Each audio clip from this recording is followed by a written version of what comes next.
Welcome back, Hang Squad. It's Sharon and Lauren with you again today. Hi, Lauren. What's up? Hi, Sharon. What's up? Happy Wednesday. No, Tuesday. Isn't that sad? I don't know what day of the week I it get is my either. days It's confused Wednesday. when You're right. Oh, it is Wednesday. It's Wednesday. It's the day before. Happy APW. APW. It's the day before my son's birthday and Scott's daughter's birthday is tomorrow. Both there on the same day. Oh, that's so random that you that you guys got together and you have kids. I know. Which you didn't have with each other. We did not. But they're still both your kids and they have birthdays on the same day. Have they ever celebrated together with you guys on the same day? They actually haven't.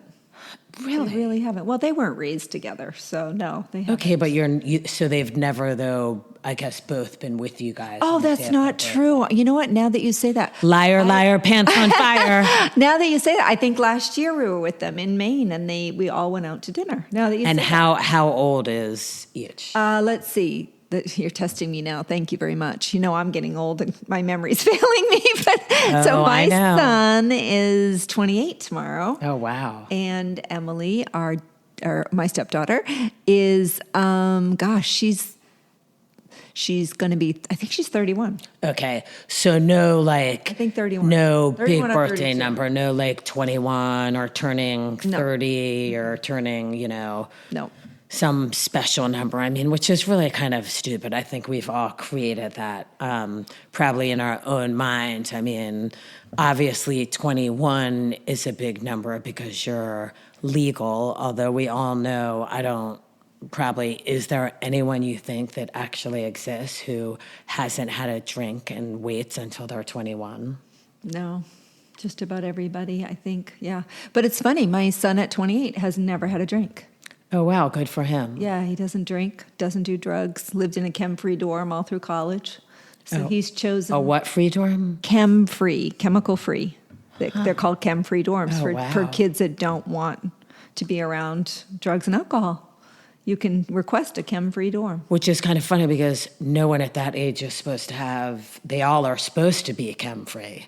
I guess Well, that's true. Good point. I guess they know they can't really do anything. That's a good point. But yes, he specifically requested a chem-free dorm and lives a chem-free lifestyle. Not that he needs a reason. Nobody needs a reason to not drink. But do you think there's something that, a reason? Is he way into, we have a friend whose son doesn't drink because he's way into bodybuilding and fitness. So that makes sense. Yeah. Other people, maybe you have... My husband's never done a drug in his life. He has major addiction in the family and figured, there's no upside. I could get addicted, so he never even tried pot. Well, no, I mean, there's no reason. I think I mentioned it before that when we were bringing up our kids, we just didn't have it in the house. We didn't have alcohol in the house. And I don't think he may have had a taste and didn't like the taste of it. I don't know, but he is athletic. I mean, he's always been into sports and is a runner now. So maybe that's part of it. But yeah, I don't think he... Yeah, I do think that, with the whole having to be 21 to legally drink alcohol in the U.S., and I know there are lots of other people like me who think it's absolutely ridiculous that, you can go to war at 18 and be killed. But you can't drink alcohol.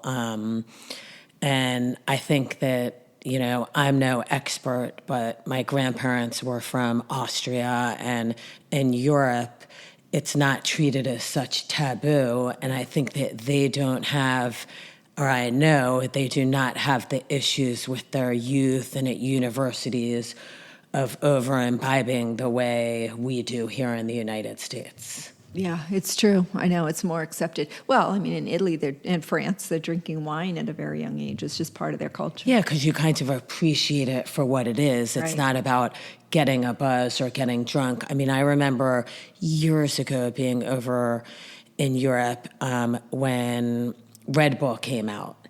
And they would use it in the clubs to, stay up into the wee hours, dancing, what have you. But they thought Americans were crazy when they found out we were mixing it with vodka. Or alcohol. Yeah, I know. Well, Americans can be a little crazy. But I've been to Ibiza. They can be pretty crazy over there, too. Ibiza. Am I saying it wrong? Well, I mean, some people It doesn't call have an R. Ibiza. It doesn't have an R, and I don't have to roll my R's, so that's good. Yes, we were there when I was probably 23 and my husband was 27, so we were considered older back then. I believe we might have been the only people not doing drugs who were staying out. Yeah. And, we got home at 3:00 p.m. the next day. Yeah, it's part of the scene for sure out there. So we talked about, I just mentioned me rolling my R's because on a last episode, I really struggled pronouncing Christina's last name. Because I can't roll my R's. Yeah, and she said that was okay. I mean, I'm sure plenty of people pronounce her name. It's very Americanized. Without. Ordonez. I still can't do it. I'm still practicing though. Yeah. You say it. I think. You say Ordonez. Ordonez. Oh, so beautiful when you say it. Thanks, Sharon. It really is. I feel like I'm butchering her last name. I'm sorry, Christina. You know what? I have faith. Still I have trying. faith in you. I have 100% confidence that in one of our later episodes, you will be able to say her name while rolling your R. I'm going to keep practicing, that's Yeah. for sure. And you were going to tell us something. You left us on the hook last time, too. Oh, I left everyone hanging. I'm sure everyone has been just like waiting on the edge of their seat to find the answer to the questions that when the pelicans dive into the water looking for fish, how many times they have to do it to get a fish. And the answer Wait, is actually, drum roll. Okay. The answer is actually quite surprising. All right. They say that the majority of the time, it's a one and done. Yeah, I'm not. That's what I was going to guess. What? I was going to guess that they were Like accurate 100% of the what?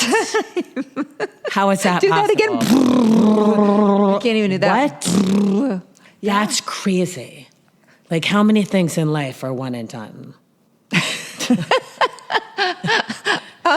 I can think of a few. I mean, One and done. that's crazy. Good for you, Pelicans. That's pretty impressive. It is. It It's is. really impressive, I just think it's cool when They get a fish every single time. it is the magic of Nature. AI and Google that we can so easily, true. quickly, and readily find out information to all our many questions. Yeah, I know. Good point. Yeah, that's fascinating. So I didn't see you this weekend, Sharon. I know. We haven't seen each other much at all, What'd you actually. do? Oh, gosh, what did I do? Let's see. Well, the Yacht Club had their big fundraising event Saturday night, and I was on the committee it's called SYC Cares, Casino for a Cause. So they raised over $400,000, which was great. So it was a big Wow. event. And then what does that go towards? I know, I should know Who the answer to benefits this. from that? I'm not exactly sure which charities were chosen this year. I should know. But this was the year where we went over the $1 million mark. Oh, wow. So Sarasota Yacht Club has served several, I think over 20 organizations in the community. So we've given over $1 million. Correct, in the Yeah. last 5 years alone. It is crazy, great. though. I think a lot of us are scarred with giving for charity now, and that you always wonder, how much of it is actually going to the charity and how much of it is going into someone's pocket. Like, after maybe it was what happened in Puerto Rico, and they've discovered that some of the charities, the money wasn't going to help the people in Puerto Rico. You're just sort of scarred. You want to make sure if you're donating. You're gun shy a little bit, yeah. Yeah. But I feel like we support local, so I think I feel pretty good about supporting the local organizations. I think it's going to the right place is what I'm trying to say. Yes, I think it's very important to invest in your local community. Yeah. So I'm really proud of the work that everybody did on that. So that's what we did Saturday night. Oh, Scott and I did a fun thing last week, actually. What'd you do? We did a drag racing. We went to a drag racing track. Oh, I actually think I just saw that online, and I was horrified thinking I would shit my pants because I do not like to do anything fast. Oh, it was something else. It was fun. So Scott ran his Corvette Z06, and ran it several times. I think. And how fast? What was the fastest speed he got to? Best time was 10.8 was the fastest. Oh, fastest speed? Yeah, fastest. Oh, I think he got up to 125. Oh, wow. Yeah. And he did that. He got to the finish line in 10.8 seconds, which was. Were you in the passenger seat each time he did it? I was one time. I went with him the last time he ran it. So, yeah, it was fun. Did he feel like a total man after? Did he have all this testosterone? Testosterone. Testosterone. What did I say? Testosterone? Testosterone. Oh my God. Yeah. Good God. You know what it is. I know. Testosterone. Yeah. Is testosterone. I think he was walking around like a peacock. Yeah, he was having fun. He was definitely having a good time. He had a big smile on his face. And so did all of the guys that were there. Isn't that funny? It's like when my husband fixes something around the house. He walks around like, a peacock. He's like, I am man. I did my job. I am manly man. Well, it brought back great memories for me because I think I told you my father used to race cars at a stock car. He was a stock car racer in Maine when I was growing up. So I kind of grew up at the track. So to be at the track again and just the smells and the sounds and all of that. Do you know anything about cars? Can you fix a car? You know anything about parts? I used to. I mean, I don't, not now. The cars now are so, they're smart. They're like smart cars, right? I mean, they're all electronic. They're not like they were when I used to help my dad. I remember sitting next to him though. He'd be in the pit underneath the car and he'd be like, hand me a 3/8 inch wrench and hand me the, and I'd have to go find the 3/8 inch wrench or whatever it was, right, to help him fix his car.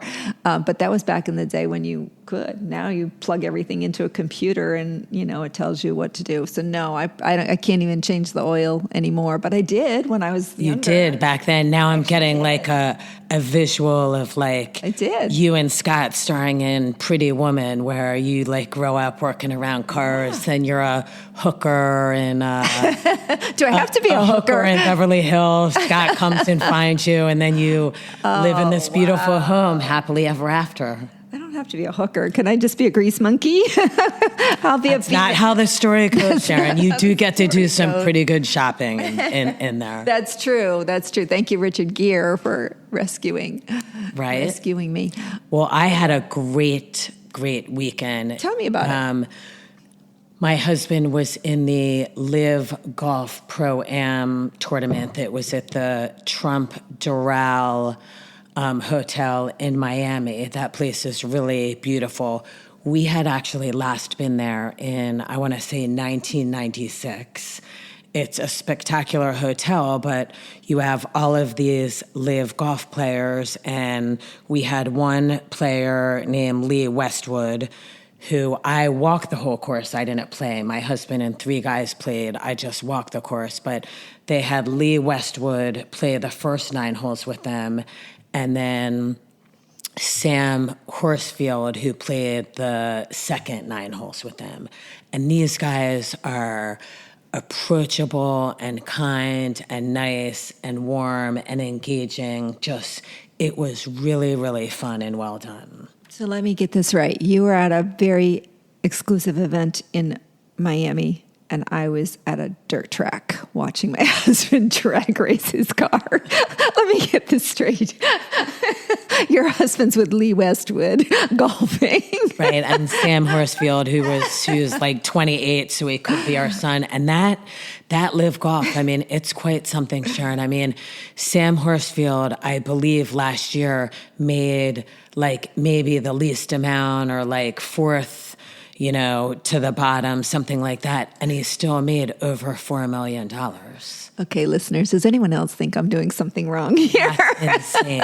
I know, right? And to talk about the hotel is just really, really pretty there. But I have to admit, I don't care where you stand politically.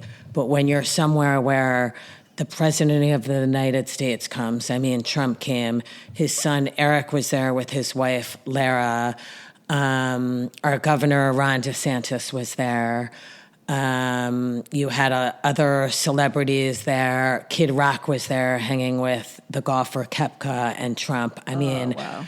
Just kind of crazy. And it's funny because when I saw Ron DeSantis, the governor of Florida, he was literally an inch away from me. And after I saw him, I immediately Googled, how tall is Ron DeSantis? I just, I'd never seen him in person, and he just seemed shorter than I thought. Clearly, it's a thing. So I'm not the only person that has seen him in person, and it's like, wow, he's shorter than I thought. He lists himself as 5'9", but I mean, I'm 5'5.5" now since I've shrunk a little. I used to be 5'6". He's not 5'9", and it's apparently a thing online because there was all this information online about how he wears like lifts in his cowboy boots, and so tons of people asking how tall is Ron DeSantis. So I guess his height is a big search on Google. And Donald Trump is really tall, I think. I think he's 6'3" or something. I think he's pretty tall. I mean, Eric's got to be like 6'3", and his wife Lara is like 5'11". Oh, wow. I mean, they're a pretty tall couple. So how did Gabby do in the golf tournament? He had fun. Good. That's all that matters.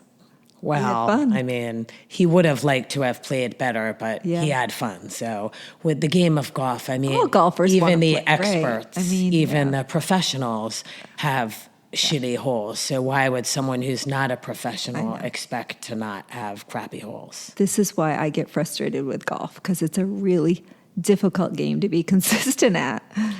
It is, but you have to look at it from the right mindset, Sharon. You have to think you're on a beautiful course somewhere playing. You're with, either a friend or you're with your partner or your spouse. Usually a cocktail is involved. You don't play in the snow, so it's nice weather, and you got to focus on that. And the fact with the handicap and the different tees that you tee off from, the cool thing is that, you can play with anybody. I'm too competitive. I get really frustrated if I mishit a shot, or Oh, yes. If someone cares about missing a shot or three putting or getting a snowman, you're never going to. Oh my God, I always get a snowman. I think I'm always getting the snowman. It's very frustrating, especially, you maybe get a good start and you're on the green in 3 and then you're 5 putting. It's frustrating, but I'll tell you, so we were at that all day and then night, and then went back to our awesome hotel in Coconut Grove that has this sort of garden. It's set up really cool, and I knew when we checked in and saw the huge bathtub, like right in the living room. I mean, it also had a separate shower, but when I saw the huge bathtub, both my husband and I sort of looked at the bathtub, looked at each other, and were like, So I wasn't surprised that it made us showing, that night, late night when we got home. And boy, did we have fun. And what a great end to a night. We filled that tub up as high as it would go. We called the emergency hotline that was in the hotel room to get a bottle of champagne and ordered in Uber Eats Kentucky Fried Chicken. Oh, that sounds amazing. I did see that picture. Amazing. It was amazing. And amazing. I wish I didn't videotape it.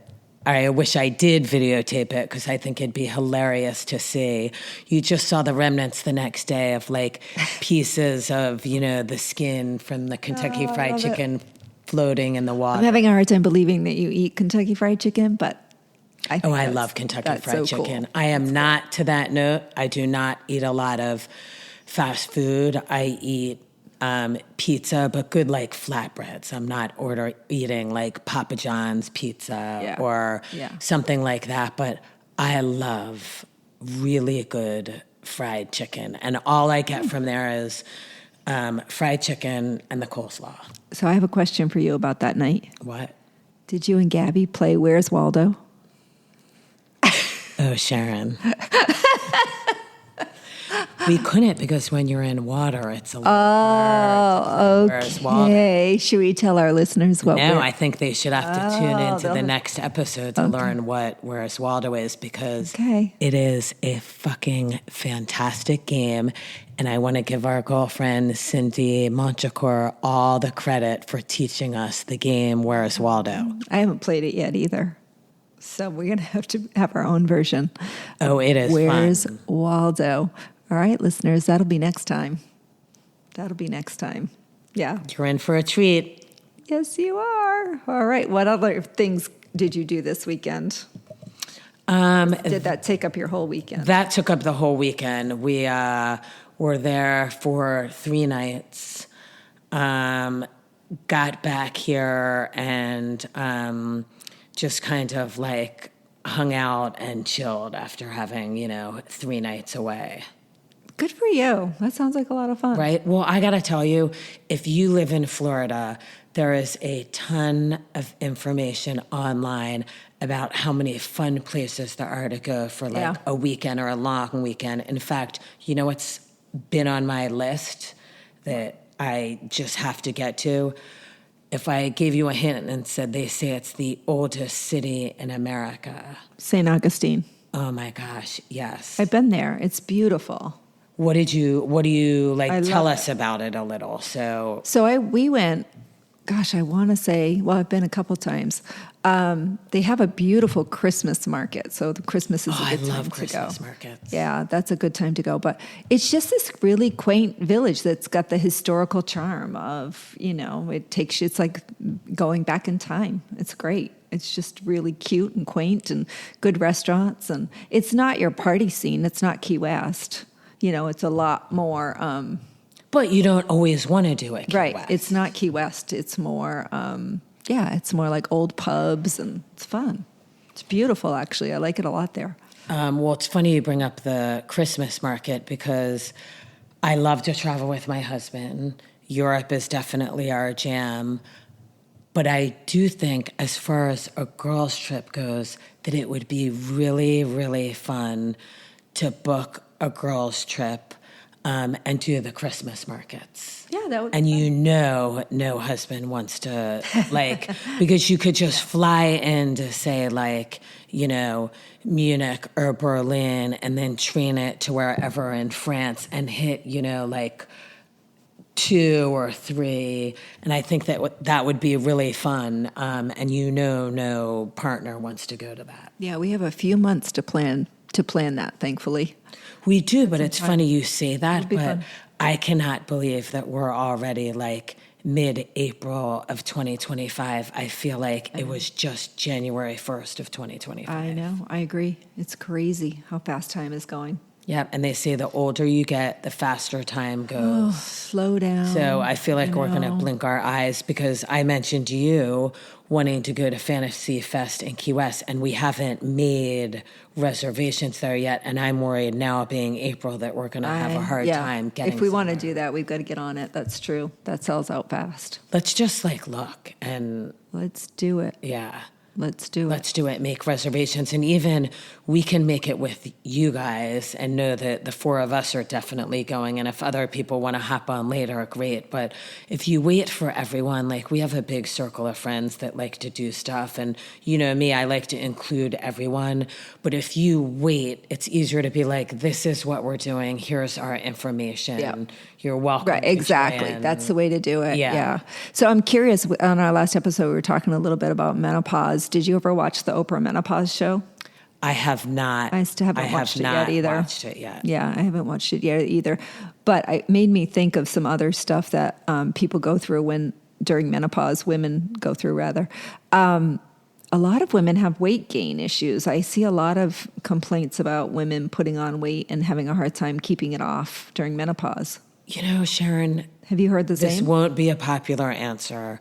And I go back and forth in my head with this question, how if I were in a big group of women and women I wanted to like me, and I had to answer this question, would I be honest what's really in my head, or would I tell people what they want to hear? Yeah. So I definitely think your body changes as you age. I mean, when I was really young in elementary school, middle school, junior high, I literally could not put on weight. I could eat anything. I was made fun of for having a skinny back. I still kind of have a bony back, but I definitely, I put on weight my senior year of college. My mom told me after the fact that when I was a counselor at an overnight camp summer after my junior year of college and came home and I wasn't working out at all, breakfasts were like sugar cereal and pancakes. Lunch was like hamburger and French fries.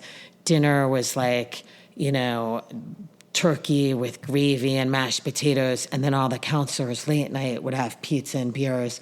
My mom told me when I came home before heading to my senior year at college that she and my dad were like, is Lauren pregnant? I put on 15 pounds. And I still remember that because I know exactly what I normally weighed. And back then I never ever weighed myself. I didn't care, but I played college lacrosse, and you weighed in, and they did these testings when you came back for season, and I weighed in at 149 pounds, and I was normally like 130. So I put on 19 pounds in a summer. So I know you can gain weight.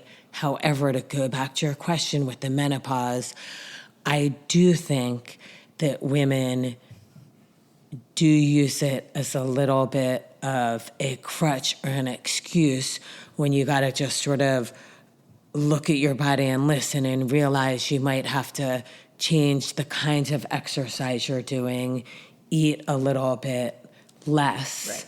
I don't think you suddenly go into menopause and you suddenly, you've had flat abs and then suddenly you have, a belly.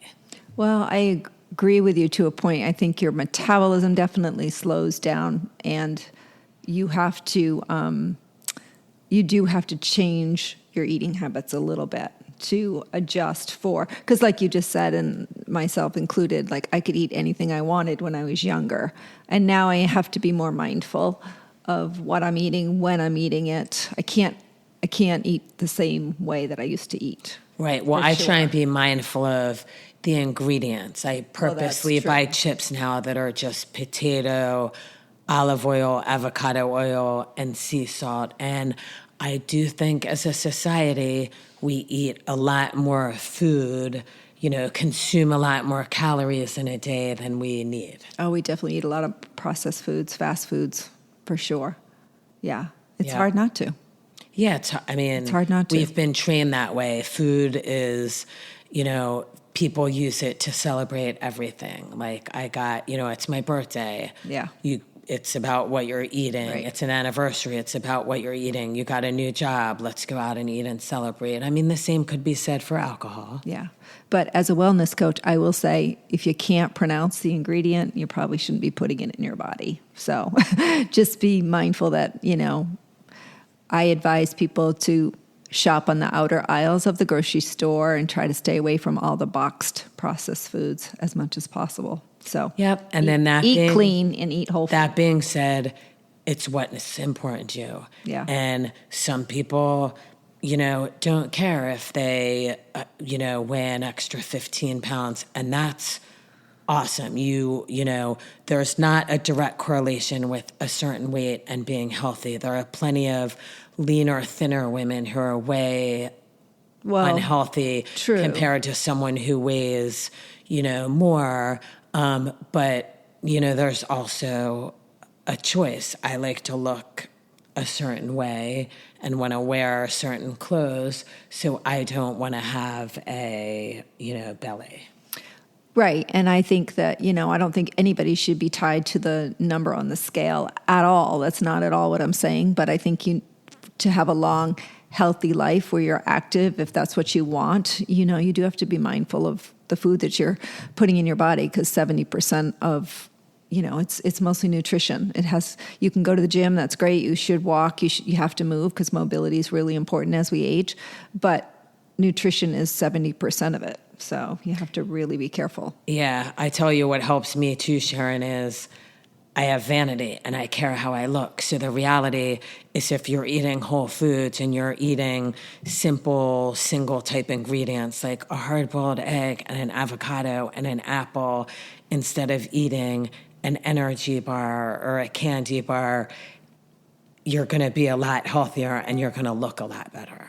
Yeah, well, I mean, food is meant to be fuel for your body. That's what it's designed for. That's our bodies are designed to run on fuel and run on certain foods. It's not designed to run on, all these different crazy oils and different ingredients that literally cannot pronounce. But don't you think that it is different now? Like, it's become about pleasure. And I mean, like, foie gras to me is like, or caviar is a major pleasure, but that's not fuel for the body. That's part of eating for enjoyment. So it's interesting when you think of that, Right. Yeah. It's all your relationship. We could go on. Looking, this could be a whole nother episode. We could dive deep in this. We could dive very deep into that because subject. You wouldn't eat foie gras or caviar if it was just about fueling your body.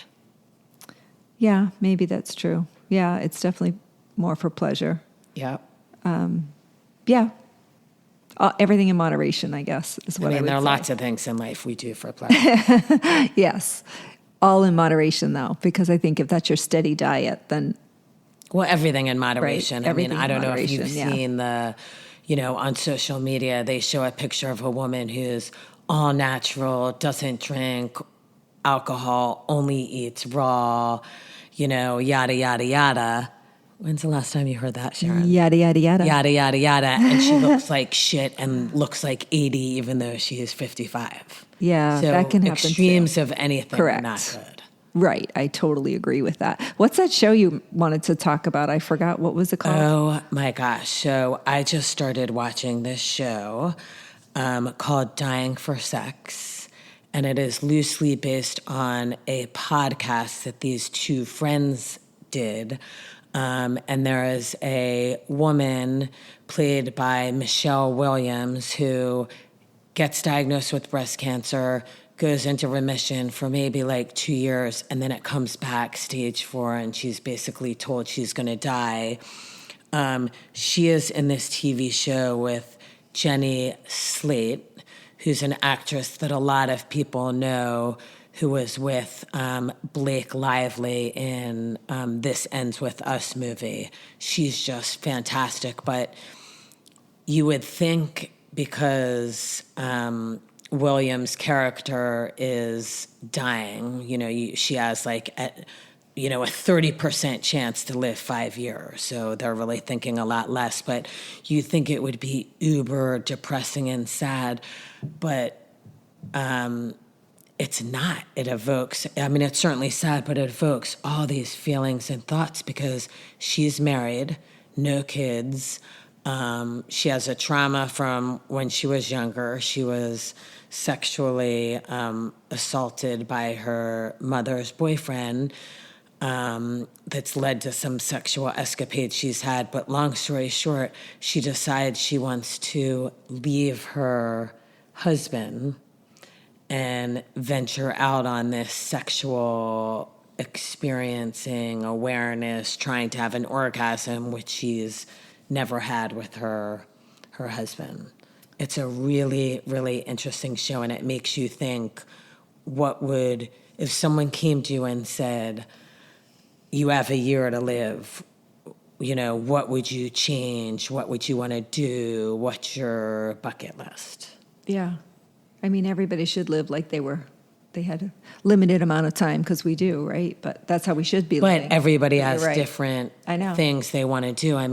We had a guest on our podcast, Sharon, whose wife has terminal brain cancer. And, I've selfishly found myself thinking, like, oh, why is she not doing this? Or I would want to travel first class and not go to work. But my last year is very different than maybe what her last year looks like. Yeah, way she copes. You can't, project what you want on somebody else. Right. And work probably gives her a sense of purpose. Keeps her mind off it. Or who knows?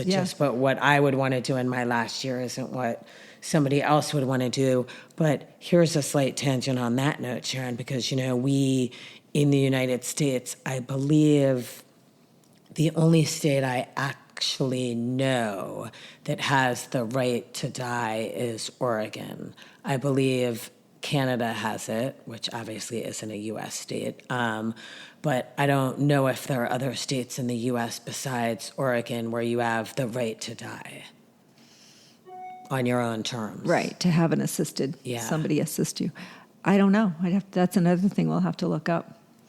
I don't know how I feel about that. How do you feel about that? Oh, I would 100% want to move to Oregon and be able to live out my life in my terms if I was diagnosed with some horrible terminal illness. You'd want to be able to I would want to be able to the when and where and all that. Yeah. Huh. Yeah, I don't know how I feel about that. I'll have to think about that. Yeah, it's hopefully you won't ever have to. I know. I mean, part of me I won't ever have to be in that situation. Part of me would be like, no, I want to, I think I'd want to fight tooth and nail for every extra second that I could have, right? Like I think I'd go down fighting. So I don't think I'd voluntarily. But some things depends on how sick fighting. you are. I mean, with ALS, oh, you're not that's going horrible. down fighting. I know. Good point. I mean, you're right. There's some that are so bad that it's probably better just to stop the suffering. Yeah, we all have a different idea of what quality of life is. Right. Well, that's true. I wouldn't want my family to suffer and to have to take care of me if I and that's just laying what in I a think bed. Is so hard, Sharon, because I think a lot of people forget about the trauma that is experienced and suffered by the caregiver. Right, exactly. Well, this subject is getting very deep. So on this note, we are going to be continued on this one. We will save this one because I think it's a great topic. Well, in terms of, then we'll go to a much, much later note. Okay. There's that game that we would play that makes you think like what you would do too. I always knock off the one because I think it's sort of too mean and totally mean-spirited. But the game you play, marry, fuck, or kill. So I, at least with my girlfriends, will be like, let's just play marry or fuck. Like that's much better. Like I don't want to kill anyone. Well, true. Yeah. Right? Yeah. Like, knock them out temporarily, maybe? That could be a fun game, but late night it could go very, very wrong if you have a group of women talking about each other's, spouses or partners, and you're like, who do you want to marry? Who do you want to fuck? And it could, twofold, Sharon, it could bother people because, like, if I told you that I wanted to, fuck your husband, part of you might be like, oh, great. What, you like my husband you have the hots from? And then on the same hand, you might be like, well, why don't you want to marry him? What's wrong with him? Why don't you want to marry him? It goes like, good point. You could look at it two ways. Yes, there's a lot. There's a lot that could go wrong there. I'm very unjealous that way, and that I look at it like, I think I won the lottery when I got married. So why would I not think that there were... And then my husband dated a lot of people before I was with him. I dated a bunch of other people. So why would I think that any of my, friends or acquaintances wouldn't find him attractive? Yeah. I mean, it's the same, even if you're not going to say fuck, it would be like attractive. Like, I think we travel in, a big crowd, we travel in an affluent crowd. And, certainly being affluent gives you the means to maybe able to dress a certain way or take care of your fitness, your health. So when you have that luxury and you're lucky like we are, I think you tend to travel in a crowd of people that can be, I'm thinking though, if we play that game, maybe we just exclude our partners and we just talk about people, other people in the but how far out does restaurant? that go? Like, we'd have to talk about like celebs or people we don't know. No, just people we see when they walk into the room. We could just say, okay, him. Well, because you don't know if someone's listening and they're like, oh my God, she wants to fuck my husband. I mean, I've always called it, Sharon, FaceTime. Like, you have that moment, like if you walk into a party or you walk into the yacht club, whatever, there's a time where you'll be like looking around the room, you're trying to find me, or you're trying to find Scott, see where he is, and you lock eyes with someone. Yeah. And it's just like, it should be like 3 seconds, but it lasts like 8 seconds. And I call that FaceTime. Yeah, a little too long. A little too long, where that's where you both think the other one is Hot or something. good looking. Yeah. And I just think, that's okay. You can think someone's good looking without acting on it or wanting to sleep with them. True. Good point. All right. So do you have any advice for your younger self, or do you want to leave with a teaser today? Which is it going to be today? Let's see. What would I do for my younger self? I think for my younger self, I would have explored a career in the fashion industry. You should have. 100%. You still can. I think you still can. I'm going to be like a 53-year-old assistant in New York City getting people coffee. No, you start your own. You just start your own. Yeah. You can always start your own. Well, that's what I can certainly, via social media, show people what I love. And I just, hope that people, learn to be themselves. And, my tagline, I like to say, have fun with fashion. It's supposed to be fun. Yeah, you do have fun with it. You mix and match interesting pieces, for sure. Yeah, and which is good. It makes it fun. It works. Like you don't it know works what to for you. expect. Yeah, and yeah. Not everyone could pull it off, but it works for you. Anything you want to tell your younger self? So mine was choose your friends wisely. Choose your friends wisely. That's mine. Yeah, choose your friends. Be careful of who you trust. Girls can be mean. Girls can be mean. Girls can be mean. And we'll talk about that a little bit on the next episode, because you and I had a little situation, and I like how the situation came about.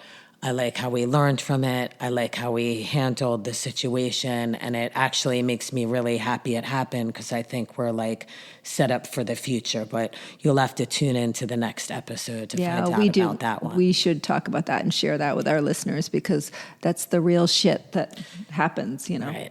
Yeah. You can find out why I told Sharon to go fuck herself. She did. Just kidding. She did not say that. She did not. And if she did, she said it behind my back, like a mean girl. I did. No, she didn't. All right. Until next time. Peace out, Girl Scout. Peace out.